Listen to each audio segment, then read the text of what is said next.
I am screen recording this one. It's going to be much better than the other lesson. Now, please recall, guys, light is described as a non-mechanical, self-propagating, transverse electromagnetic wave. Okay, all of that jazz could be written into explaining what light is. Okay, as I said, this week I will be spending my time proving to you that light is a wave and exhibits wave properties. There are experiments that support the wave model. Okay, now please recall, electro and magnetic fields combine to produce that. Interestingly, that's not my handwriting, but that looks very familiar. Oh, hang on. It should equal 1. That equals 1. There's a 1 there. That's just rearranging that equation. It's actually 299792548, but we just round everything. I don't know why, but that's what we do. So let's look at we said reflection and refraction. That is wave characteristics that light demonstrates. Dispersion and diffraction, also characteristics of a wave. Okay. We got to interference, and I had my microwave transceiver and my receiver here. Let's turn this thing back on because we're going to continue on with this in just a moment. So this thing will start screaming eventually. Okay. Let it warm up, and that one's already been on. Start screaming. Come on. Hey, there we go. All right. Cool.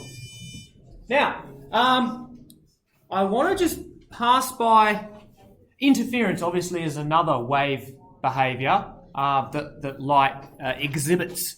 Let's go to, please and thank you, polarization. Okay. Now, some things that produce light, you might have learned in Year 9 that there are different ways to produce light, Brendan. Incandescence and exciting atoms, glowing stuff, bioluminescence, all of that. Some of this produces disturbances in the electromagnetic field at all different planes of orientation. Okay?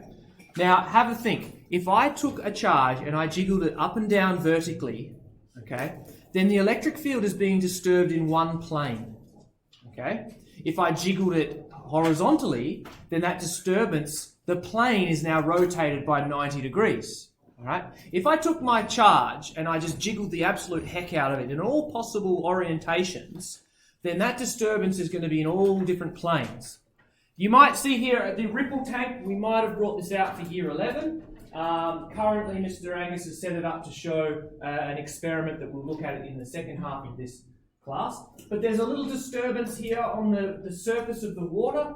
And again, this is a transverse wave, and the surface of the water is sort of horizontal. So this is almost a polarized wave.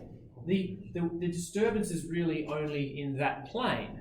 Okay, so the surface water wave could be described as polarized. Inside this little microwave sender dude is an electric oscillating charge, and it's oscillating in one plane, and so it's producing a disturbing an oscillating electric field in one plane. It is polarized. Okay. Now, please look at this diagram. This diagram, I mean, the student that made this diagram, wonderful diagrams, but it's a little bit misleading because I always say, let's go red is electric and blue is magnetic. Let's take light that's not polarized. So could we just add a few more planes?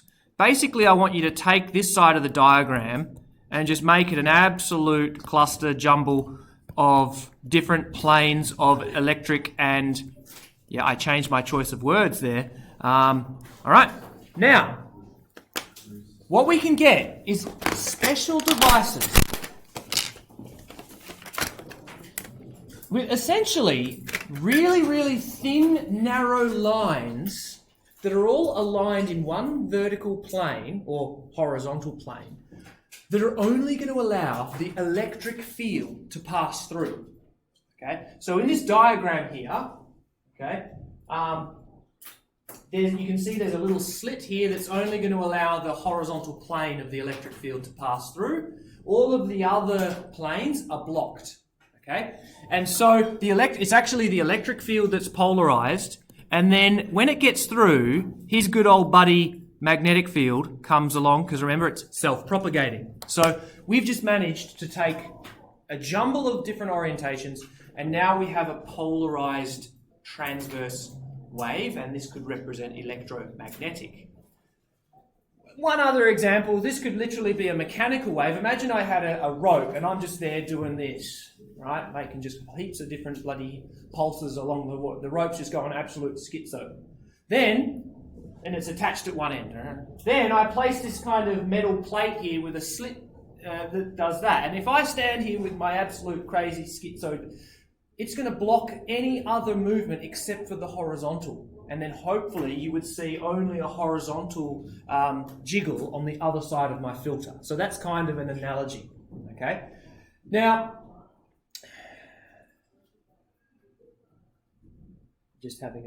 let's just jump straight to this. Let's get our thing screaming again. Here he is. Hello. Thank you. This is, I'm going to turn him on.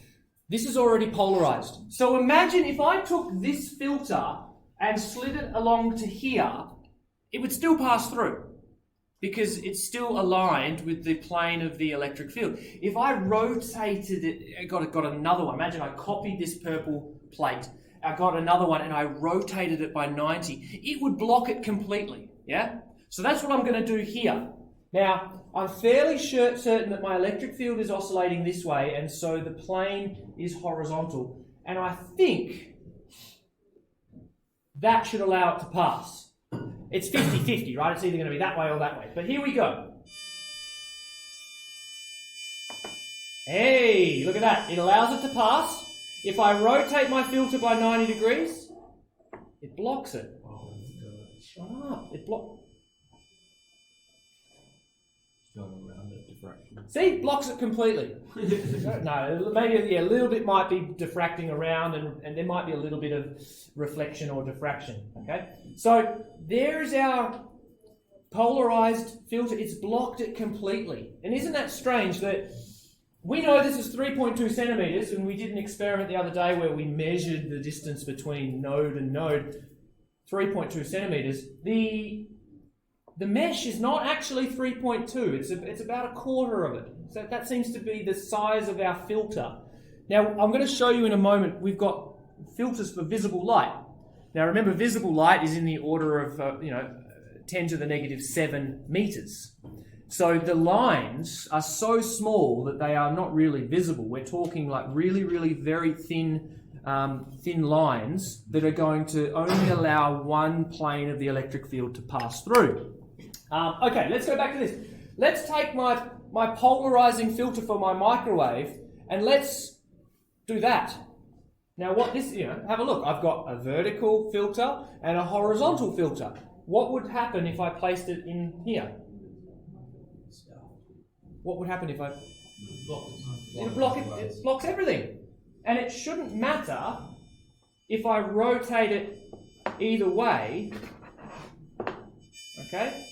It should really be blocking everything. Put it there. No. Now, have a think.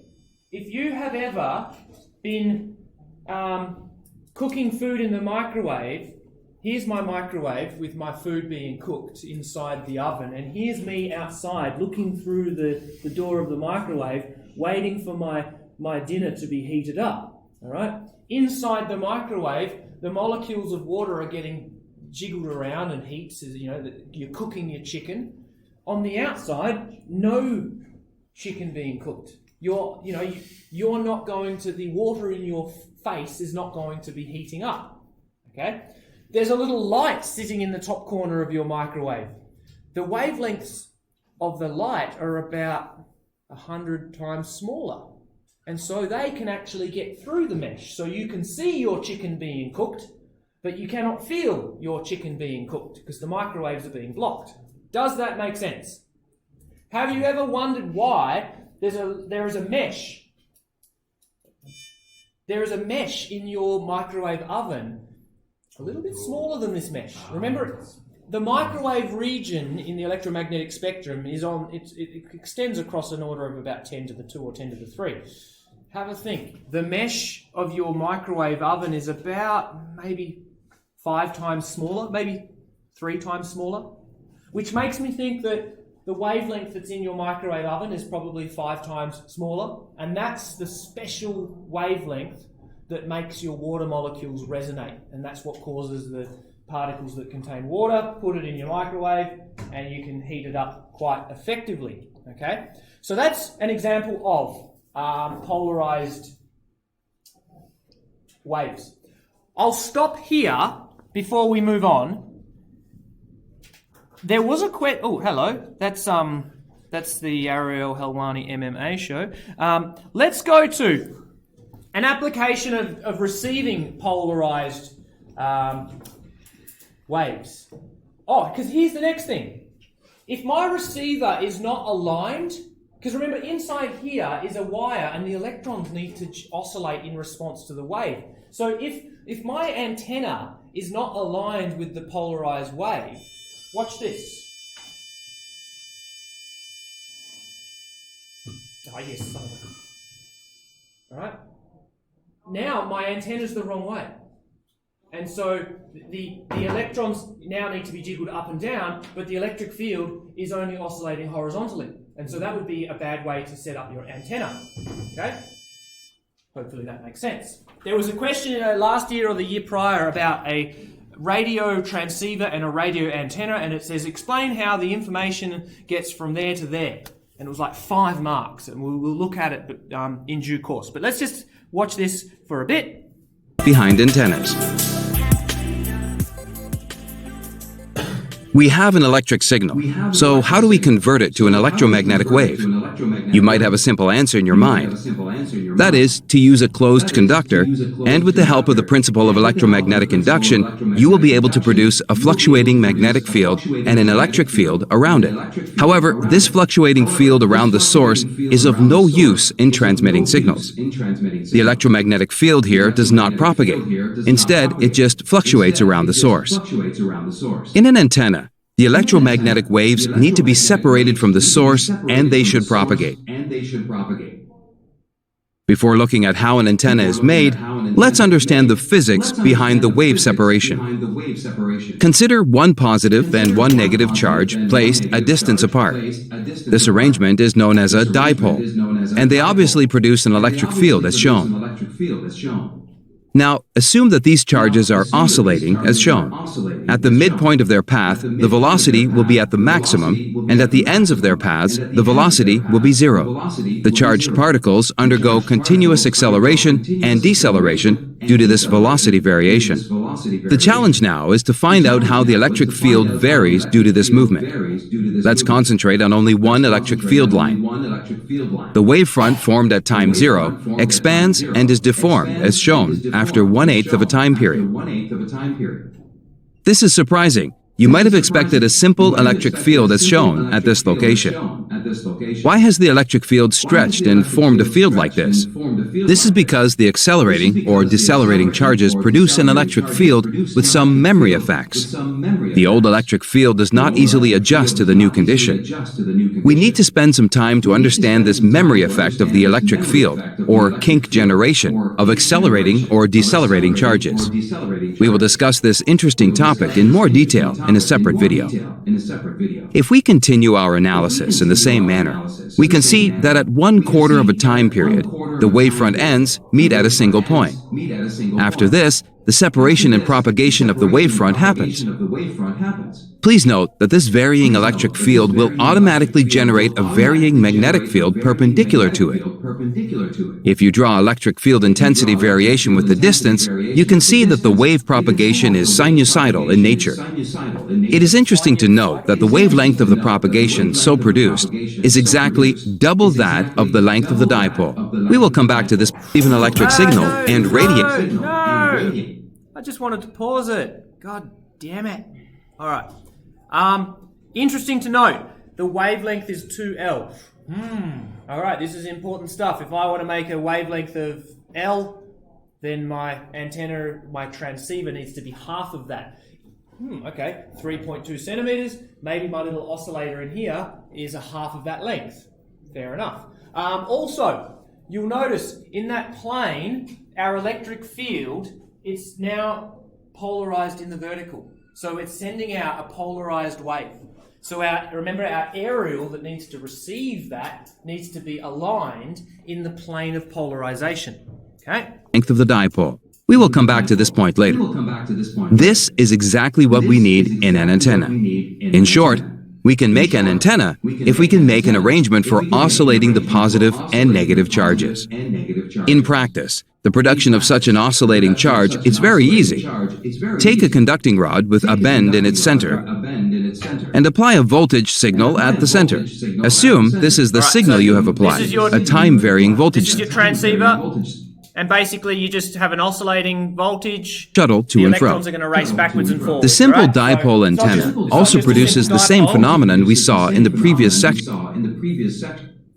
It's not just two charges. It's going to be a flow of electrons from one side to the other. All right. So again, the more charges you have moving, the greater the electric field disturbance. And wave propagation occurs. occurs. We have now seen how the antenna works as a transmitter. The frequency of the transmitter Then, as a receiver, antenna is reversible, and it can work as a receiver if a propagating electromagnetic field hits it. Let's see this phenomenon in detail.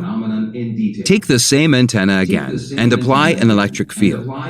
At this instant, the electrons will accumulate at one end of the rod. This is the same as an electric dipole.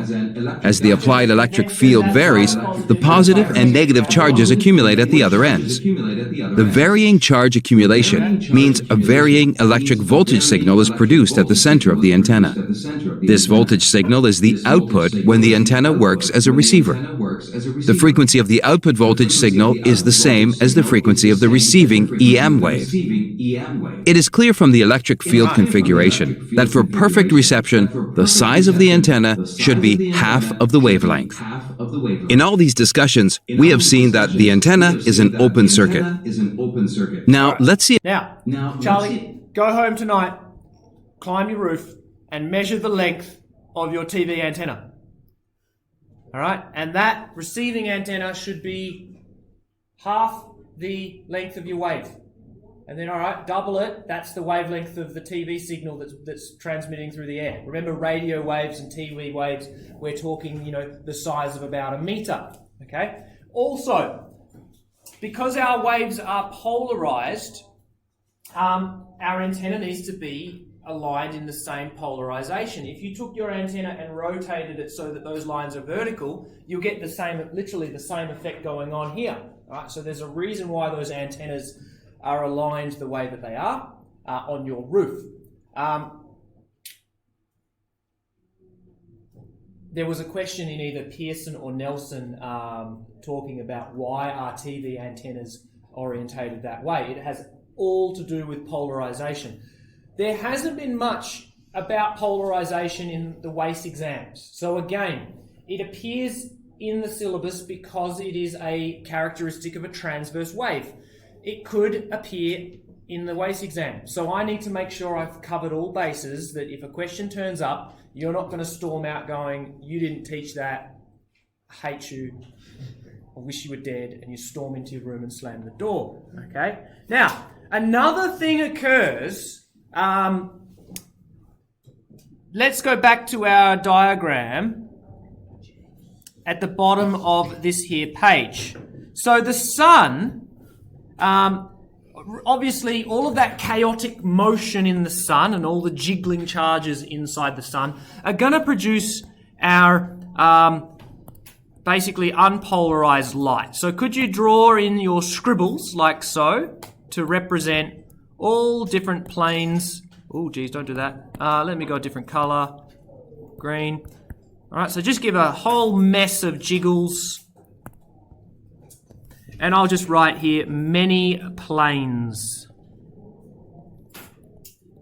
Okay? Now here's an interesting thing that occurs. You don't need to be able to explain it, but just appreciate that it happens. And I'll give you a polarizing filter in a moment and you can confirm with observation. When light, or when a transverse wave is reflected, there's the period at which it's hitting that surface and then, Snell's law, incident versus refraction. You've got the incoming electric field and the outgoing electric field, and a lot of planes cancel out. And it turns out that the reflected light off a surface is polarized in the same plane as that surface.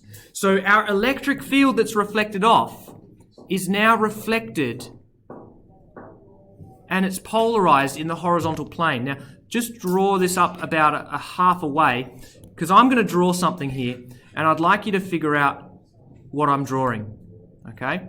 And I like doing this. It's a bit, Volcano. Not a volcano. It's lame. You probably won't think it's very funny. Flower vase. No, I like it. This is good. Glass prism. Not a glass prism. Hang on, I'm going to draw something here at the bottom.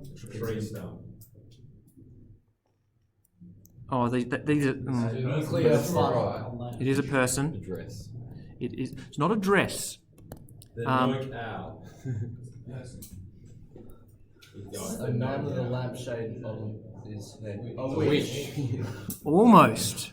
Wizard. Someone It's a wizard. Cape on. Oh gosh, hang on.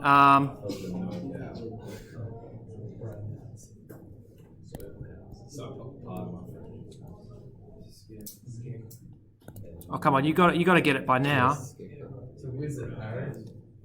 What is Gandalf? It's Gandalf. Thank you very much. All right, now Gandalf is going to be wearing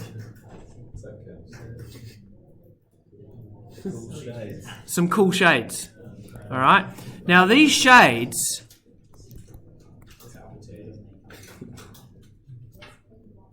The reason why is because you shall not pass. Anyway, he's wearing these cool shades. So here's the thing. I need you to stay with me now. This doesn't work very well. Let's see if it works with this light here. No, wait, it won't work with that light here. I'm trying to make this work as best as I can. Now, guys, have a look at this screen here. Hopefully, alright, here's my polarized filter. I've now polarized my light. So all the light that's coming through is polarized to a certain plane. I don't really know to what plane it is. There's a line on this. I'm going to take my other one, and if I rotate, there's my polarizing filter. Right now, rotate it by 90. It goes away. See, it's a bit hard. I've just the two filters are aligned, and now I rotate, and it goes completely black. Very poorly done demonstration, Mr. Murray. Lift your game. What am I trying to get at? If you were to be out on the water, on the river, you're going to have all of that sunlight coming down, hitting the surface of the water, and being reflected up into your eyeballs. Okay? So if you are out on a boat or on the river and you look out across the water, you're going to see a lot of ripples of sunlight. You're going to get glare, okay? And it's going to be very disorientating.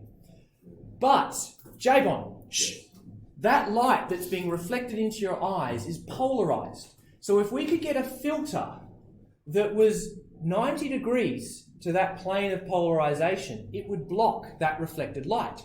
What that means is that reflected glare, could you just write here, reflected glare, does not go through the glasses.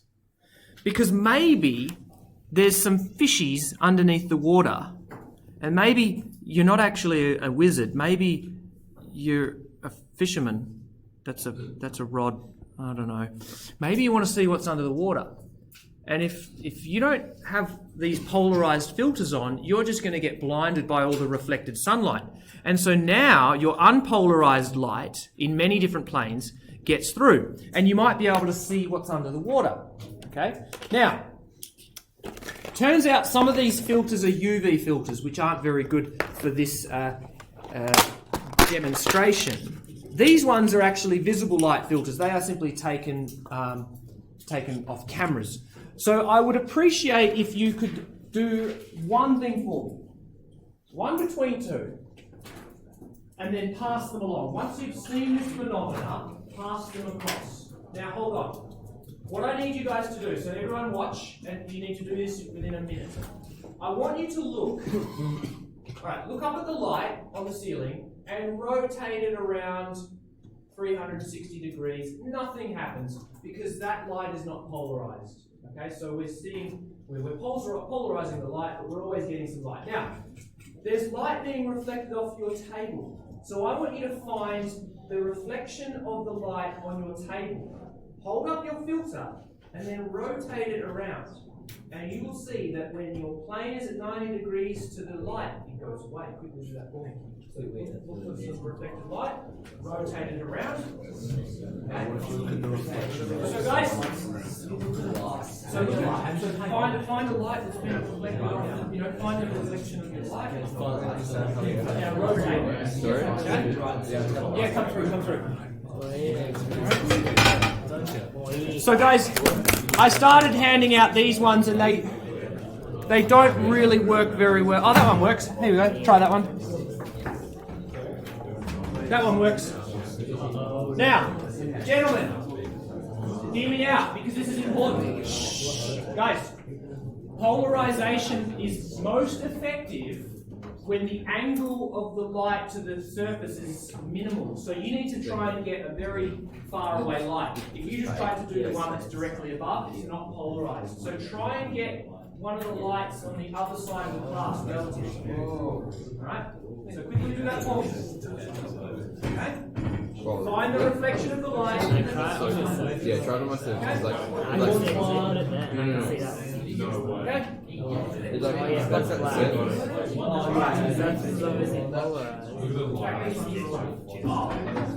I started handing out.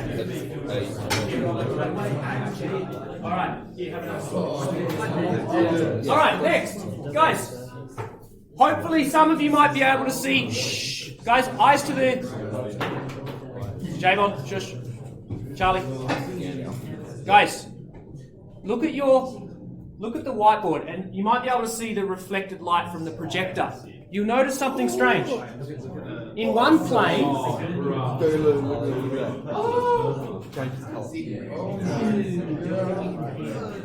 guys, I was talking. Don't be rude.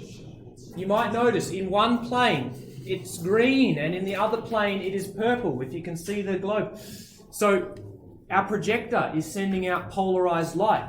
Okay.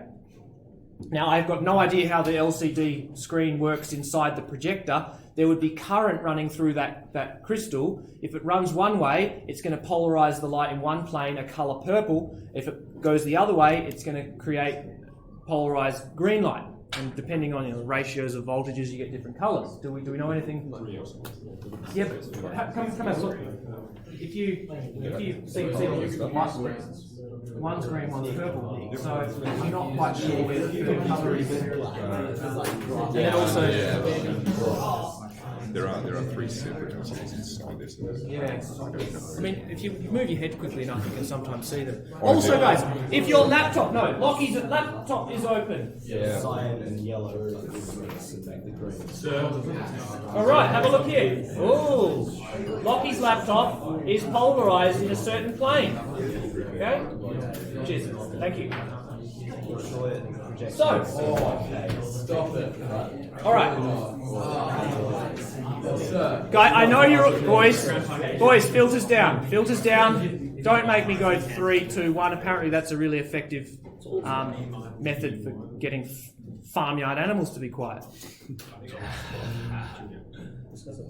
Your screen of your laptop is polarized. Now let's just go back to this. Who's got the circular ones? Give me the circular one. Who else has a circular one? All right, cool. Now, if you purchase That's fine, just talk. If you purchase UV filtered glasses and even visible light filtered glasses, because you're out on the water, you jet ski and you're fishing, you purchase these glasses.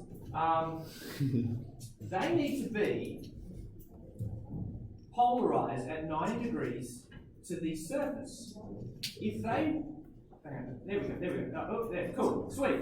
So because most of the reflected light is coming off a surface that's really reflective, and that's water. It's not going to be effective if the light is reflected off the wall, because you would see that. But when you're out at the river, there's not normally horizontally reflecting surfaces. Next thing, if I took my reflective, and you can try this yourself if you've got if you took your glasses, so get rid of the reflected light, and now I'm out on the river, and now tilt your head by 90 degrees.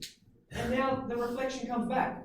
So the people that design these glasses are basically making sure that the polarized filters are vertical, and that you're not going to be on your boat doing this much of the time. If you're walking around with your head tilted at 90 degrees, the effect is gone. Okay? Brendan? Yes? Yep. Are you looking at your screen with the polarized? Yeah, everyone's learning. All right. Now, next thing. Same deal. Guys, you can buy El Cheapo sunglasses from the thrift store for $5. Generally, they're not polarized. The easiest way to know if you've got polarized sunglasses is find a reflection and tilt your head. If a reflection appears, you know that it's polarized. Now, again, my computer screen is polarized, and it's going to have to be polarized in such a way. If I came in with my Oakleys on, the screen disappears. All right? If I tilt my head, so maybe they've designed these screens so that you could operate them with your Oakleys. And so you could sit down with your Oakleys and you can see your screen. You tilt your head 90 degrees, it disappears. Okay? Now, let's go back to our antenna. Obviously, there's a problem with sending radio waves, and that is that they get reflected. The atmosphere and temperature causes things to speed up and slow down. Have you heard of total internal reflection? Yes. Yes, all right. This occurs with radio waves. In fact, it's kind of convenient that it occurs, because if you have Channel 7 somewhere in Perth is sending out some broadcast, curvature of the Earth, stuff gets in the way. If it didn't totally internally reflect, the signal would never get to your house. So we kind of need it to occur. But in the process of this total internal reflection, you've got temperature gradients and pressure gradients through your atmosphere. And eventually it's going to keep refracting, until it totally internally reflects back down towards the ground again. But in doing so, it's been polarized. These temperature and pressure gradients are often horizontal gradients. You don't normally get vertical gradients. As you go up, the temperature changes. That's a horizontal gradient, which means by the time Channel 7's signal gets to your house, it's been polarized. Okay? Now, Channel 7 needs to know this, because if they sent out their transceiving antenna, if they had it the wrong way, as it totally internally reflects, it goes. That's almost like your sunglasses blocking that light. So they need to make sure that they are sending out their transmission in the horizontal plane, so that when it reflects, it's still there and it's polarized. And when your TV Mr. Antenna guy installs your new antenna, that he puts it the right way. Now you go, but Mr. Murray, I have an antenna at home behind my TV that does that. Yeah, the little rabbit ears, or whatever they're called. And they extend out, and often if you want to get signal, you've got to bend them out. Well, obviously inside your house, you're going to get reflection and diffraction, and you sort of get the planes are there, but if you put it out like that, then you're going to catch one of those planes of polarization. But again, we're talking perpendicular components, parallel components. It's going to be a weaker signal, all right? So obviously your antenna on top of your house is going to get much better signal than your little crappy rabbit ears that might not be properly aligned. And my telly, my little crappy rabbit ears, sometimes if the aerial gets bumped, you lose channel 9, and I'm there behind the TV because I want to watch MasterChef, and I'm there moving the rabbit ears, and oh great, I got channel 9, but oh crap, I've lost channel 10. Okay? Has anyone experienced the joys of trying to... No? Okay, it's just me. All right. Now, okay. Polarizing filters down for the time being. We've got 15 minutes left. Let's get to... Not for us. Not for us. Could you please stop talking because I'm screen capturing for the benefit of civilized humanity. Let's get to this page.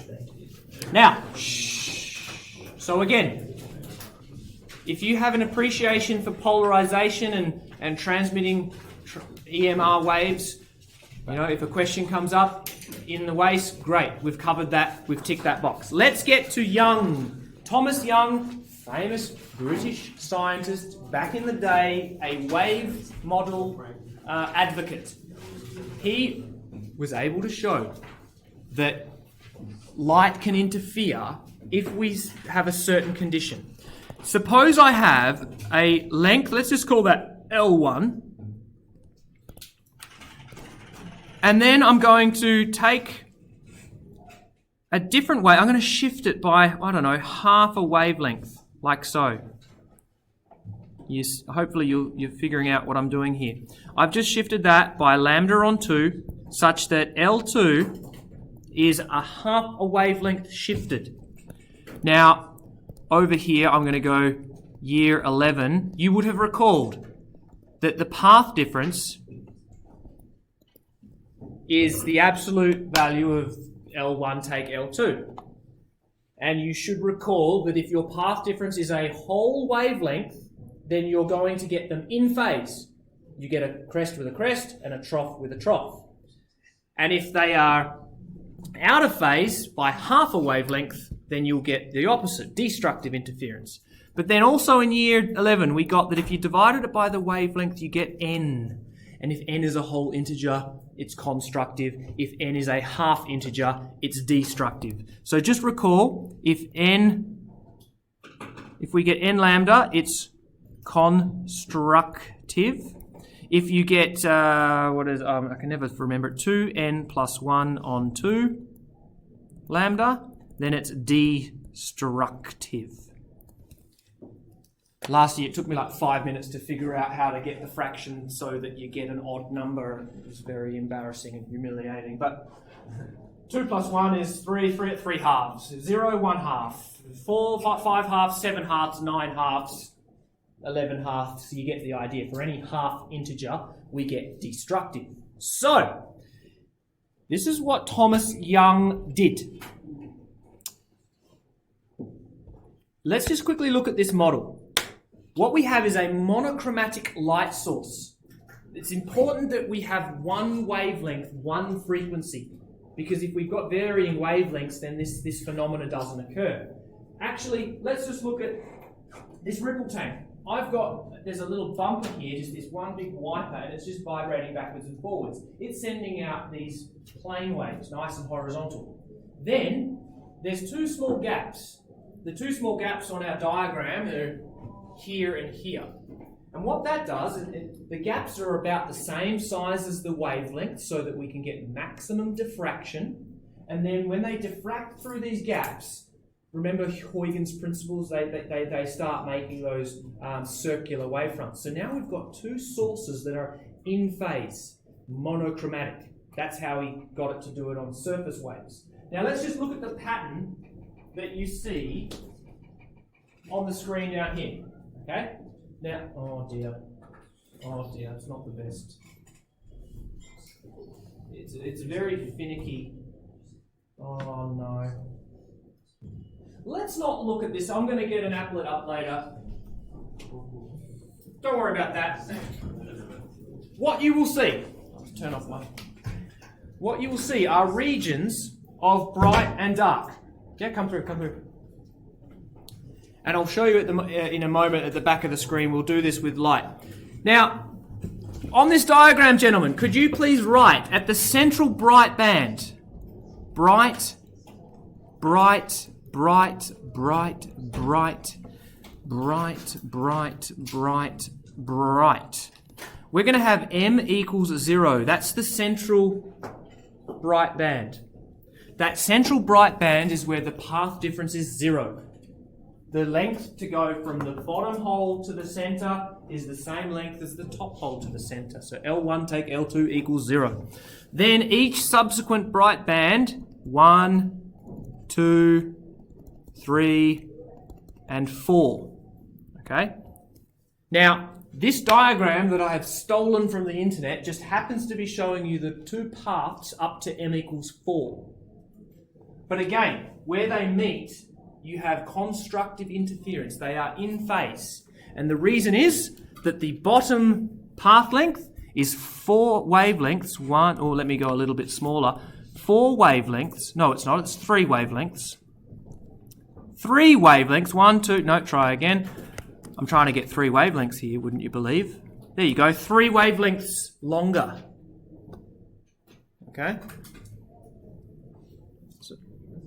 1, 2. It is 4. God damn it, I'm not very good at this. 1, 2, 3. It's 4 wavelengths longer. Okay? Now,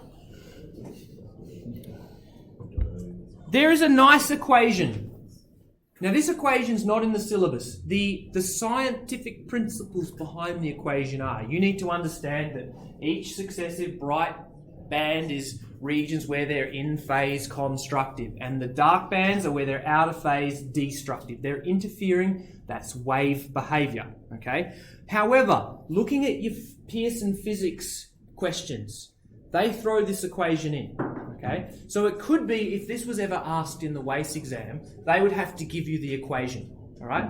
You don't have to derive it, but you might be given it and asked to apply it. So here's the cool thing. That little demo here, it would show it nicely, but we can't see it. It's not set up properly. If you're really close to the source, then the distances between the bands aren't consistent. But if you're really, really far away from the source, then these bands become equidistant, the same distance between each spacing. And basically, effectively, when your distance to the screen is much, much larger than the gap, sine theta is pretty much y on d is what you're getting at. So you can basically get this equation here. Now, this equation we're going to play around with very quickly. Y is the distance from the central to the band that you are measuring. M is obviously how far away you are from the central bright band. Lambda is the wavelength of your source, that's easy. D is the distance from the screen, and the lowercase d is the distance that they're separated by. Okay? Now, we're going to use my green laser pointer, which creates monochromatic. So please don't look into the beam, just allow the beam to go to the back of the classroom. All of the waves that are coming out of my laser are 532 nanometers. And it's also coherent, which means every ripple that leaves is a crest and a crest and a crest. They're all in phase. Okay? That's why lasers can demonstrate this. If it was not coherent, then there'd just be a cluster and it wouldn't work. Now, I need somebody with long hair. Let's go Hamish. No. Oh, yeah. Hamish or Wilson. Wilson, could you pluck one of your hairs, please, from your head and donate it to the cause? Whoa. Can I just have one, not 15? Bring it up to the front. Bring it up to the front. I've turned the laser off. All right, now I'll trade you. Ruler for the hair. Thank you. My voodoo doll is nearly complete. Now, cheers. Wilson, could you go to the back of the classroom, please? Now, the cool thing is... Oh, got him. The cool thing is, have a look at the diagram on the projector. Here is my laser with my monochromatic, same in phase, so all crests and crests. When it passes by the hair, it diffracts around the hair, and essentially it sets up two separate sources. And now you've got path lengths. What we will see, hopefully, are regions of bright and dark. Little bubble, that's cool. Regions of bright where they're in phase, the path difference is n lambda, and regions where they are dark, they're out of phase, that would be a half integer. So, what I'm going to ask Wilson to do, where's your hair? Here, oh, here it is, don't drop it. I want you to measure how far, maybe let's go to the second band, I'm pretty sure. All right, now, hold on. Hang on, this is really... All right.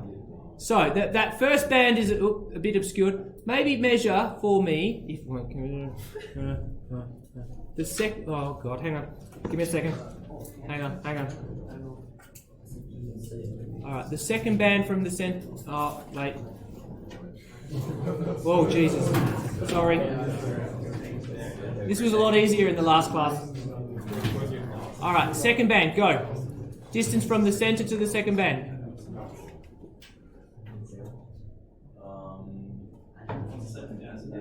The middle of the brightest second band from the center.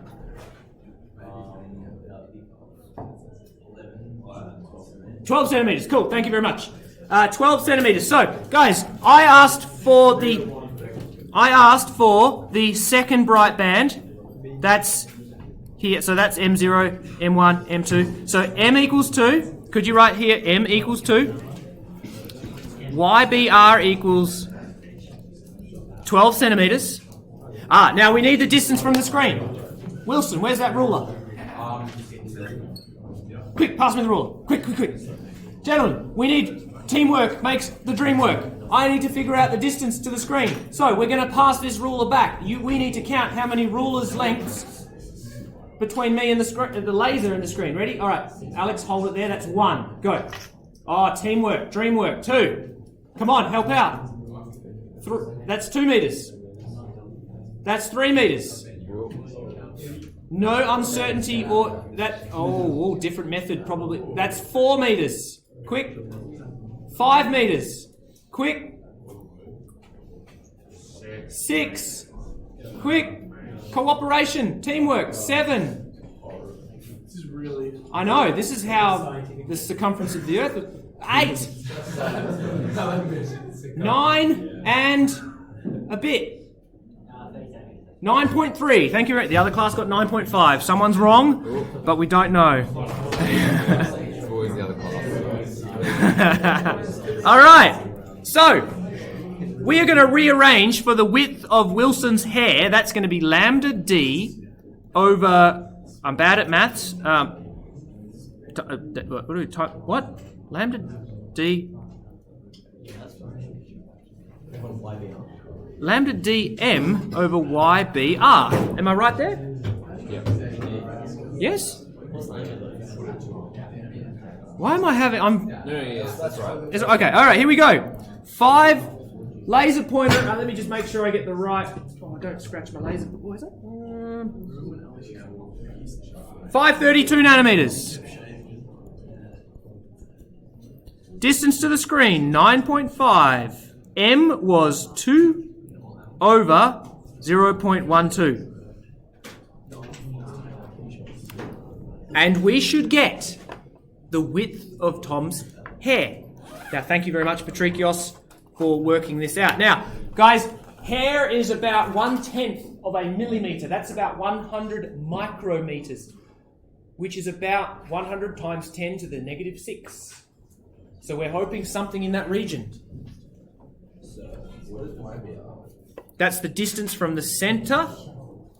So it's this bit here, from the center to the band that we were measuring.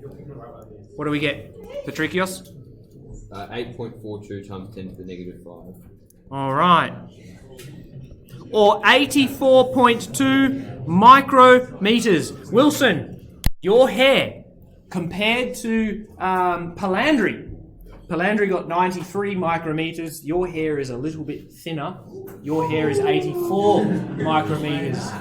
But Wilson, that's a good size. That's a good diameter. Yeah, that's a good diameter for head. Right? You're in the right range. All right. So remember, I said. Remember, do you need to go? Would you want to tell everyone to be quiet so I can finish the lesson?